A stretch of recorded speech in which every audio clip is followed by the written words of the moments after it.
నమస్కారం. ఈటీవీ 360కి స్వాగతం. ప్రధానాంశాలు: ఉద్యోగుల సమస్యలు పరిష్కరించే బాధ్యత తనదేనన్న సీఎం.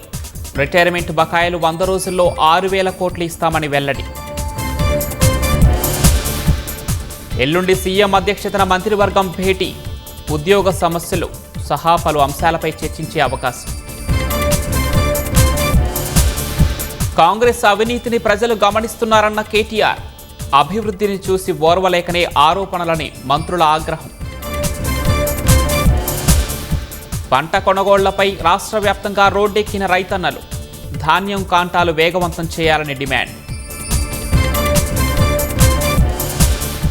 బీమా రంగంలో 100% ఎఫ్డీఐలపై కేంద్రం నోటిఫికేషన్.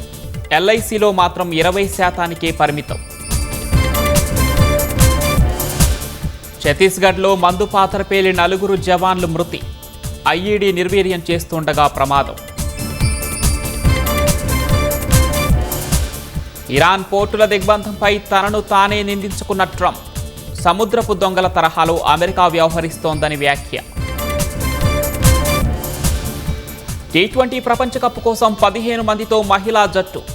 టీంలో చోటు దక్కించుకున్న నందిని శర్మ, యాస్తికా భాటియా.